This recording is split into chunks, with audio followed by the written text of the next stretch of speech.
The race of the week takes us to Philadelphia Park for the City of Brotherly Love, the Pennsylvania Derby, a Grade 2 for 3-year-olds, and this year it drew a couple of contenders from the Triple Crown Trail. Let's start from the rail, and that brings us to War Story. This guy has lost 6 races in a row, 2 for 8 lifetime record. Interesting thing is his 2 wins were at 7 furlongs and 1 mile, and I'm thinking ultimately he may be best as a one-turn miler and may just be distance challenged at 9 furlongs. He's lost 6 in a row and enters the Pennsylvania Derby from the rail. Islandtown picked up a big win in the prep for this, a 6-length victory in the Smarty Jones. Came from just a little off the pace that day and drew away in the stretch for the big 6-length victory. Now that was a 6-horse field, and the key thing there was Super Colossal and Battle of Midway. Those horses are kind of some proven losers, so I'm not so sure he necessarily stepped up there. He's 10-1 morning line, and I'm just not sure he's capable of winning at this level of horses. Frosted, big-time Travers effort. Solid second furlong fraction. They really dueled that third quarter from the 48-1 to the 111-2 with American Pharaoh, and the winner of that ace, Keen Ice, came from off the pace. Does he regress off the Travers? Can he improve?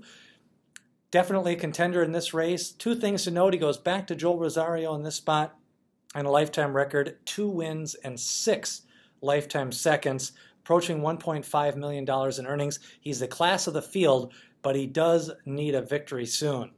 Iron Fist, this guy has a big expensive price tag, $1.5 million as a yearling.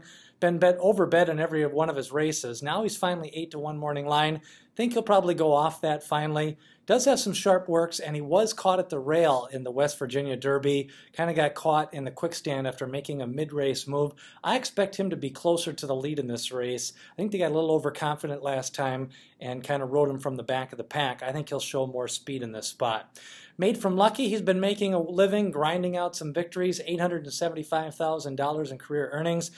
On paper, that West Virginia Derby had some good horses, but the race actually visually laid out just nothing to that. He kind of staggered home and in, passed a lot of horses. War Story moved late, along with Super Colossal kind of fading off that effort. I think he's going to be a little overbet in this spot. He's capable of winning it, but just not sure he fits up to Grade 2 class level. Gimme Dilute, 4 wins in a row. He's up in class, been facing small fields. Make sure to note a 4-horse field, a 6-horse field, a 5-horse field, and a 4-horse field in his last 4 starts. He was 2-5 and 1-5 in those races, facing a lot tougher horses, shipping from the West Coast out east. He is 6 for 9 lifetime wins, brings his jock with him, but I think he's another that I'm going to be tossing out on the win-in for myself. Tommy Macho, disappointed in his last race in the West Virginia Derby, ships in again with Made from Lucky. Think he can improve a little bit off that effort, and kind of got shuffled in that big field in that race. Could be live, especially in the Superfecta at a long price. Battle of Midway, slow, lost 4 races in a row by a combined 40 lengths. Seems a little outclassed in this spot. He's from an outside spot here. 10 starts, 3 wins, big speed figure, ran in the Haskell, ran in the Travers, Kentucky Derby in Florida, 4 straight Grade 1 races, gets Irad Ortiz in the saddle, has a big speed figure from earlier this year in the Fountain of Youth in the Florida Derby. Definitely some class in this spot with Frosted, and should fire a good effort. Mr. Z ran 17 times, 2 wins, 1 win this year, 1 win last year. 10-1 morning line, had a good prep in the King's Bishop. I think that track kind of changed during the middle of the card. He's gritty, he likes a fight, and I think the outside post is to his advantage. The top 2 horses class-wise are Frosted and Upstart. I definitely think Mr. Z is a contender, maybe Made from Lucky and Iron Fist if he gets a better trip, more forwardly ridden. Going to be a tough edition of the Grade 2 Pennsylvania Derby.